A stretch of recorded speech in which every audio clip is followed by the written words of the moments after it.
this is Monica Sachdeva and I welcome you all to my channel Target Judiciary। आज अपने इस lecture में हम कंटिन्यू करने वाले हैं हिस्टोरिकल स्कूल ऑफ ज्यूरिस्प्रूडेंस को।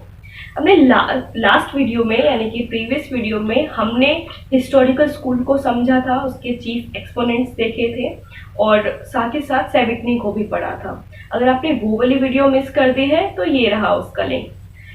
आज हम हिस्टोरिकल स्कूल में हमने जो देखा था वो ये था कि historical school of jurisprudence mainly इस बात पर फोकस करता है कि कुछ हिस्टोरिकल फोर्सेस हैं जिनका रिजल्ट लॉ का ओरिजिनेशन, लॉ का फॉर्मेशन या फिर उसका डेवलपमेंट होता है या फिर लॉ में कोई अमेंडमेंट। तो basically historical school of jurisprudence past events पर या कुछ इवोल्यूशनरी फोर्सेस पर फोकस कर रहा है। तो उन सब चीजों को आज हम थोड़ा डिटेल में समझेंगे कुछ केस लॉस के जरिए। तो सबसे पहले हम ये है मेरा लेक्चर 11 और इस लेक्चर में हम देखेंगे कुछ केस लॉस को। तो let's see the first case. The first case is Yusuf Aziz versus state of Bombay.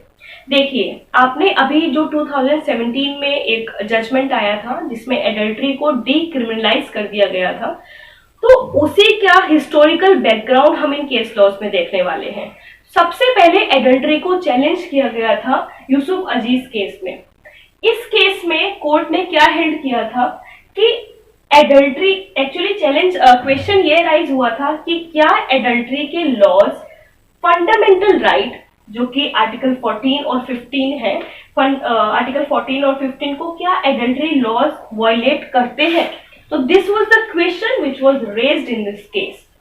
फिर कोर्ट ने हेल्ड किया था कि women could only be a victim and not the perpetrator. इसलिए ये सब ये कहते हुए कोर्ट ने कहा था कि एडल्ट्री लॉज फंडामेंटल राइट को वायलेट नहीं करते हैं। अब इसका मतलब क्या है?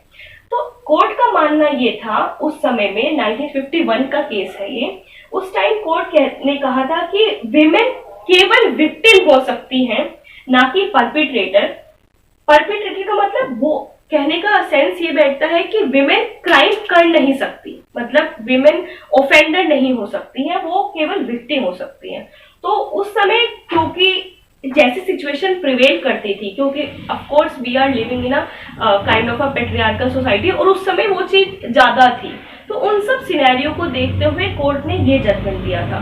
पर उसके बाद नेक्स्ट केस हमारे पास है Sowmithri Vishnu versus union of India का केस। तो इस केस में बेसिक क्वेश्चन अराइज हुआ था कि सेक्शन 497 ऑफ आईपीसी, क्या ये सेक्शन डिस्क्रिमिनेटरी है? देखिए, आप सेक्शन 497 तो अच्छे समझते ही हैं, जिसमें कि ये दिया गया है कि अगर कोई विमेन जो कि मैरिड विमेन है और वो किसी दूसरे मेल के साथ क्या कहते हैं कोहैबिटेशन करती है या एडल्ट्री का क्राइम करती है, तो वो विमेन उसके लिए पनिशेबल नहीं थी, मतलब एज पर section 497 only that man was punishable, या उसको पनिशमेंट मिलती थी। और पनिशमेंट दी गई है टोटल 5 इयर्स तक की पनिशमेंट थी और फाइन था, जो कि अब ये सेक्शन हट चुका है, हालांकि वो हम डिस्कस करेंगे अभी। तो वहां उस समय ये क्वेश्चन अराइज हुआ था कि ऐसा क्यों, कि since women has also contributed in that crime, तो उसको पनिशमेंट क्यों नहीं दी जाती। तो यही क्वेश्चन था कि क्या ये सेक्शन डिस्क्रिमिनेटरी है। तो तब कोर्ट ने हेल्ड किया था कि men were not allowed to prosecute their wives for offense of adultery. Why? Because it was done in order to protect the sanctity of the marriage. मतलब कोर्ट का मानना ये था कि अगर शादी को बचाए रखना है तो इसीलिए ऐसा किया गया, मतलब किया गया है शादी को बचाए रहने के लिए, इसलिए आपका ये जो सेक्शन 497 है ये डिस्क्रिमिनेटरी नहीं है।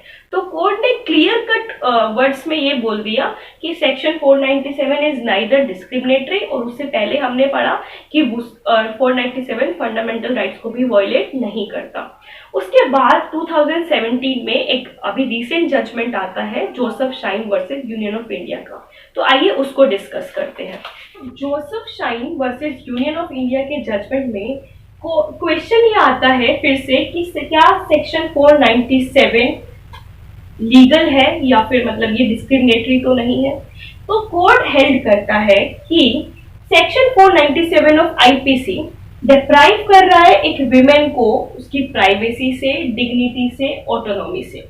और साथ ही साथ कोर्ट ने यह भी कहा कि husband is not the master of his wife and both have equal status, and therefore section 497 becomes absolutely arbitrary and irrational। तो इस जजमेंट से हमें पता चलता है, इस जजमेंट में कोर्ट ने सेक्शन 497 को डिक्रिमिनलाइज भी कर दिया था। तो इन तीनों जजमेंट को देखकर हमें पता चलता है कि जैसे जैसे सोसाइटी में इवोल्यूशन हुआ, जैसे जैसे लोगों की थिंकिंग परसेप्शन चेंज हुए, तो कोर्ट ने लॉ में भी चेंजेस ला दिए। तो यही आपका सब्जेक्ट मैटर है हिस्टोरिकल स्कूल ऑफ ज्यूरिस्प्रूडेंस का। सेविग्नी, हेनरी मैन सब यही कह रहे हैं कि कुछ इवोल्यूशनरी फोर्सेस हैं जो लॉ के ओरिजिनेशन में, उसके फॉर्मेशन में या फिर अमेंडमेंट में रिजल्ट करते हैं या फिर रिजल्ट लाते हैं। तो आइए, हम सेविग्नी को तो ऑलरेडी डिस्कस कर चुके हैं जिसमें हमने वो जेस्ट थ्योरी पढ़ा था। अब हम आज देखने वाले हैं हेनरी मेन, मॉन्टेस्क्यू और अदर ज्यूरिस्ट को। So let's talk about Henry main first. तो हेनरी मेन, पहले समझते हैं कि हेनरी मेन कौन थे और उनके फेमस वर्क क्या है। हेनरी मेन एक ब्रिटिश ज्यूरिस्ट थे। इन्हें कंपैरेटिव ज्यूरिस्ट भी कहा जाता है।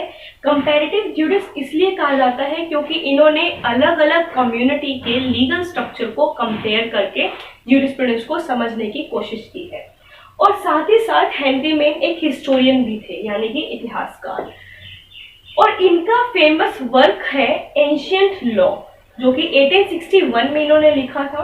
इस एंशिएंट लॉ में इन्होंने एक मेन स्टेटमेंट दिया था कि law and society developed from status to contract. अब इसका क्या मतलब है? ये बहुत इंपॉर्टेंट स्टेटमेंट है और ये बहुत बार प्रीलिम्स में भी पूछा जाता है कि ये स्टेटमेंट किसने दिया। तो you must remember the name of Henry Maine. Now let's understand this statement. ये law and status develop from status to contract का मतलब क्या है? पहले समझते हैं स्टेटस किसे कहते हैं। देखिए, स्टेटस का मतलब है relation of a person. Status यहाँ मीनिंग है कि relation of a person are summed up in relation of family. यानी कि जब ट्रेडिशनल सोसाइटी थी उस टाइम पर एक पर्सन का जो स्टेटस था, एक इंडिविजुअल का जो स्टेटस था, वो ये था कि वो एक पर्टिकुलर फैमिली का मेंबर है और मेनली सारे डिसीजन उस फैमिली के हेड लेते थे और उस हेड के नाम से ही उस फैमिली के सब मेंबर जाने जाते थे। तो यहाँ पर एक पर्सन बाउंड था, उसकी फ्री विल नहीं थी।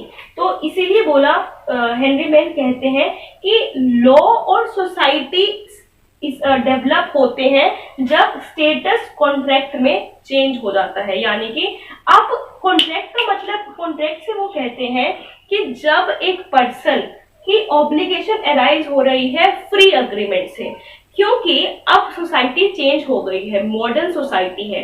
मॉडर्न सोसाइटी में एक पर्सन फ्री है कॉन्ट्रैक्ट करने के लिए, अग्रीमेंट्स करने के लिए।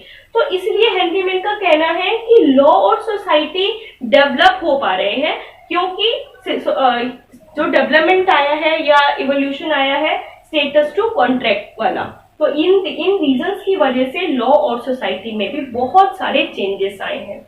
अब हेनरी मैन ने बेसिकली एक और भी स्टेटमेंट दिया है। उन्होंने कहा कि there is nothing like good और बैड इन अ लॉ, यानी कि लॉ अच्छा या बुरा नहीं होता। लॉ गवर्न होता है सोसाइटी की कंडीशंस की वजह से, पॉलिटिकल कंडीशंस की वजह से और सोशल कंडीशंस की वजह से। तो मेनली हेनरी मैन फोकस किस बात पर कर रहे हैं? जो भी आपके इवोल्यूशन हो रहा है सोसाइटी में, इसीलिए इन्होंने हिस्टोरिकल ज्यूरिस्प्रूडेंस का नाम भी हिस्टोरिकल कंपैरेटिव ज्यूरिस्प्रूडेंस रख दिया था, क्योंकि अलग अलग कम्युनिटीज के लीगल स्ट्रक्चर को समझने के बाद ही रियलाइज्ड कि एक्चुअली में ये पास्ट इवेंट्स है या इवोल्यूशन जो सोसाइटी में हो रहा है या जो हिस्टोरिकल फोर्सेस है, वही लॉ के ओरिजिनेशन में हेल्प कर रहे हैं।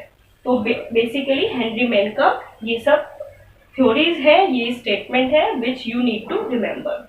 Now we will discuss about Montesquieu. तो मॉन्टेस्क्यू की अगर हम बात करें, मॉन्टेस्क्यू एक फ्रेंच ज्यूरिस्ट थे और ऐसा माना जाता है कि फ्रांस में हिस्टोरिकल स्कूल ऑफ ज्यूरिस्प्रूडेंस की फाउंडेशन रखने वाले ये पहले ज्यूरिस्ट थे। इन्होंने अपने वर्क स्पिरिट ऑफ लॉज में कहा है कि law should be adapted to suit the people for whom they are being framed, keeping in view the degree of liberty which a constitution of a nation wants to give his citizen। यानी कि law ऐसा होना चाहिए जिसको लोग adapt कर सके, जो लोगों के अकॉर्डिंग सूटेबल हो, और अगर उसके साथ किसी भी कंट्री का कॉन्स्टिट्यूशन उस लोगों को कुछ लिबर्टी देना चाहता है तो उसको ध्यान में रखते हुए लॉ बनाया जाना चाहिए। जैसे कि अगर हम एक एग्जांपल की बात करें, इंडियन कॉन्स्टिट्यूशन के आर्टिकल 19 फ्रीडम की बात कर रहा है, freedom of speech and expression. तो उसमें हमने देखा कि जो फ्रीडम्स दी हुई है उस आर्टिकल 19 सब क्लोज 1 के अंडर, उसके साथ ही साथ कुछ रिस्ट्रिक्शंस भी हैं जो कि सब क्लोज 2 से लेकर पूरे आर्टिकल में दिए हुए हैं। तो वहां हम देखते हैं कि कॉन्स्टिट्यूशन ने अगर हमें लिबर्टी दी है, फ्रीडम दी है स्पीच एंड एक्सप्रेशन की, तो साथ ही साथ कुछ लिमिटेशंस भी लगाई हैं। तो मॉन्टेस्क्यू भी यही कहते हैं कि लॉ इसी तरीके से बनाया जाना चाहिए जिसको लोगों के लिए अडेप्टिव भी हो वो, और साथ ही साथ उनको कुछ फ्रीडम मिले with limitation if the law requires. ठीक है, तो यहाँ मॉन्टेस्क्यू को पढ़ने के बाद हमें ये समझ में आता है कि मॉन्टेस्क्यू बेसिकली कैसे लॉ की बात कर रहे हैं। अगर हम आगे देखें हुगो ग्रोशियस का मानना क्या है कि law is historical thought which evolve according to the customs, traditions, culture and sentiments. इसका मतलब है हुगो ग्रोशियस कहते हैं कि लॉ एक हिस्टोरिकल थ्योरी है जो कि जैसे जैसे कस्टम इवॉल्व करते हैं, ट्रेडिशंस इवॉल्व करते हैं, लोगों के सेंटिमेंट्स, कल्चर, ये सब जैसे जैसे ग्रोथ करते हैं उसी के साथ लॉ हमारा चेंज होता रहता है। तो ये 2-3 हमने इंपॉर्टेंट यूरिस्ट यानी कि सेविग्नी, जिन्होंने मेन फोकस किया वॉक जेस्ट थ्योरी पर। अच्छा, सेविग्नी को जो है डॉक्टर एलन कहते हैं कि he was a Darwinian before Darwin. तो यानी कि जो डार्विन ने इवोल्यूशन की थ्योरी दी थी उससे कई पहले आपके ये जो सेविग्नी थी, इन्होंने इसकी लॉ और सोसाइटी की रिलेशनशिप को बता दिया था। तो इसलिए उनको ये थ्योरी, ये स्टेटमेंट उनके लिए यूज किया जाता है that he is a Darwinian before Darwin. तो ये भी आपको याद रखना है। तो सेविग्नी ने बेसिक जो फोकस किया वॉक जेस्ट यानी कि general consciousness of the people पर किया, कि जैसे लोगों की फ्री विल है उसके अकॉर्डिंग लॉ डेवलप करता है। और आपका हेनरी मैन को भी हमने पढ़ा, मॉन्टेस्क्यू को हमने पढ़ा, ह्यूगो ग्रोशियस को भी पढ़ा। तो हमें इन सब ज्यूरिस्ट को पढ़ने के बाद समझ में आता है कि कहीं ना कहीं हिस्टोरिकल स्कूल ऑफ ज्यूरिस्प्रूडेंस ने सोसाइटी और लॉ की इंटर रिलेशनशिप को शो किया है। अगर हालांकि इसमें बहुत क्रिटिसिज्म भी है, जैसे कि अगर हम देखें सेविग्नी को, तो केवल वॉक जेस्ट के बेसिस पर लॉ इवॉल्व करता है, फॉर्मुलेट होता है या उसका ओरिजिन होता है, ऐसा नहीं है। उन्होंने बहुत सारे अदर सोर्सेज ऑफ ज्यूरिस्प्रूडेंस को इग्नोर कर दिया है। फॉर एग्जांपल उन्होंने लेजिस्लेशन उसकी बात नहीं की, प्रेसिडेंट्स की बात नहीं की। तो ये सब इंपॉर्टेंट सोर्सेज हैं, पर he has ignored all this sources. अगर हम बात करें और दूसरे पॉइंट्स की, कि जैसे अभी हुगो ग्रोशियस ने कहा कि कस्टम्स के साथ इवॉल्व होता है लॉ, तो कस्टम को इतनी जो प्रायोरिटी दी गई है, ऐसा भी तो होता है कि बहुत सारे कस्टम्स ऐसे हैं जो लॉ के अकॉर्डिंग बिल्कुल इनकंसिस्टेंट है लॉ के, तो वो कस्टम्स की यहाँ पर कोई वैल्यू नहीं रह जाती। फॉर एग्जाम्पल अगर मैं आपको एक एग्जाम्पल है आपका, ये सती प्रथा जो था ये कस्टम था, पर ये लॉ के अकॉर्डिंग बिल्कुल सही नहीं है। और भी बहुत सारे कस्टम है, जैसे कि डाउरी, ये अब एंटी डाउरी एक्ट बना दिया गया। तो बहुत सारे कस्टम्स है which are not good for the society, और वो लॉ उनको रिकॉग्नाइज नहीं करता है। तो ऐसी सब पॉइंट्स को historical school of jurisprudence ignore करता है। बट एट द एंड अगर हम इसकी मेरिट देखें तो हिस्टोरिकल स्कूल ऑफ ज्यूरिस्प्रूडेंस ने ही मॉडर्न ज्यूरिस्प्रूडेंस को जन्म दिया है। हिस्टोरिकल स्कूल ऑफ ज्यूरिस्प्रूडेंस ने हमें ये बताया कि सोसाइटी और लॉ की एक बहुत गहरी रिलेशनशिप है। जैसे जैसे सोसाइटी ग्रो करती है वैसे वैसे लॉ को भी उसके अकॉर्डिंग बनाया जाता है। तो आपको मैंने एग्जाम्पल्स पहले भी प्रीवियस वीडियो में भी बहुत लेटेस्ट एग्जाम्पल मैंने आपको दिए थे। इस वीडियो में मैंने आपको केस लॉस के थ्रू समझाया हिस्टोरिकल स्कूल ऑफ ज्यूरिस्प्रूडेंस क्या है, उसका सब्जेक्ट मैटर क्या है. So in case you have any doubt regarding this particular school of jurisprudence, then you can ask the question in the comment box. We will answer you there only. और अगर आपको ये video मेरी अच्छी लगी है तो प्लीज चैनल को सब्सक्राइब कीजिए, वीडियो को लाइक कीजिए और हमसे जुड़े रहिए. आगे आने वाली और भी ज्यूरिस्प्रूडेंस की सीरीज में हम बहुत सारी वीडियो अपलोड करने वाले हैं. So stay tuned, bye bye, take care, have a nice day.